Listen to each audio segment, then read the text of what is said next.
Bienvenue à tous pour le nouveau programme de flash d'information sur Sahel News TV.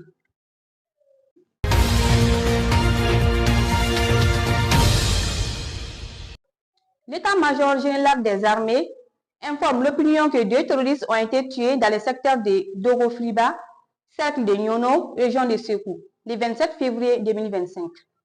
Les 2 terroristes ont été retrouvés morts en labo suite à une mauvaise manipulation ayant entraîné l'explosion entre leurs mains d'un hangar explosif improvisé EEI qu'ils tenaient d'enfuir contre une patrouille FAMA dans le secteur. L'état-major général des armées remarque une recrudescence de l'emploi des EEI par les terroristes. Par conséquent, il appelle la population à plus de vigilance et de collaboration avec les forces.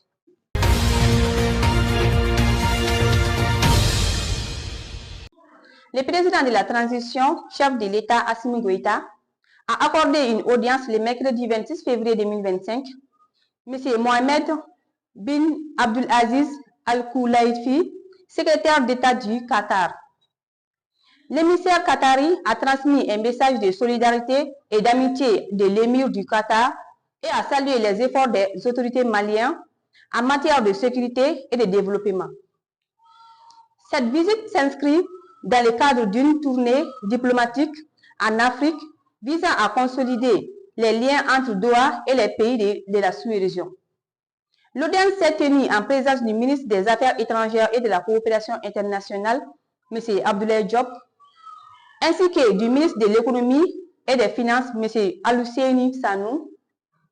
À cette occasion, le secrétaire d'État qatari a salué la coopération entre les 2 nations ainsi que les efforts des autorités maliennes dans la lutte contre le terrorisme et le développement socio-économique du pays. Cette visite témoigne de la volonté des 2 nations de consolider leur partenariat et d'explorer de nouvelles opportunités de coopération au bénéfice de nos populations.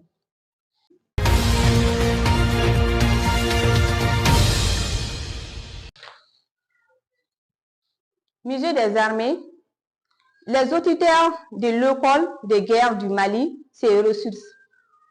Les auditeurs de la 4e promotion des États de l'Alliance de Sahel, AES, de l'école de guerre du Mali ont effectué une visite le mercredi 26 février 2025 au musée des armées. À cette occasion, les 29 auditeurs étaient accompagnés d'une forte délégation conduite par le colonel-major Yacouba Sanogo, directeur des études de la dite école. Ils ont été reçus par le directeur du musée des armées, le colonel-major Yacouba Traoré.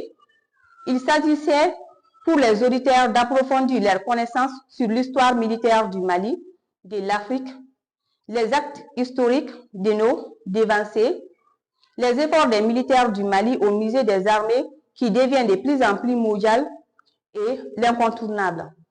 Pour le colonel-major Yacouba Sanogo, directeur des études de l'école de guerre du Mali, cette occasion historique a été un moment important pour les auditeurs de la 4e promotion. Elle leur a permis de découvrir un patrimoine culturel historique. À travers l'explication, nous avons appris beaucoup de choses sur les enseignements relatifs à notre historique militaire.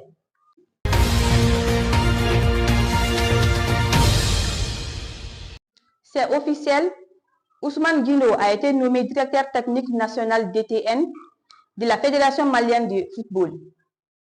Cette nomination a été entérinée par le comité exécutif le 7 février dernier, qui a approuvé le choix du jury Ousmane Guino comme directeur technique national.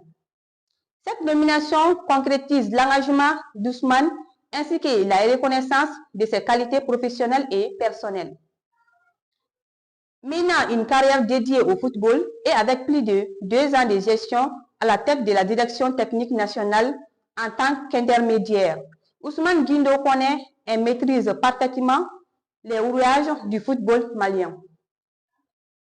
Instructeur CAF, Ousmane Guino a piloté plusieurs formations, stages et renforcement des capacités et des sessions de restitution dédiées aux entraîneurs et éducateurs locaux.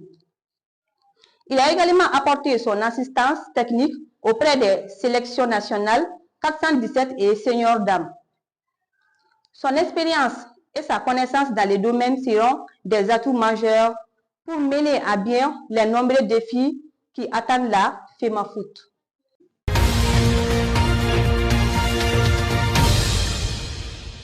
C'est tout pour ce flash d'information. Merci de l'avoir suivi et à très bientôt.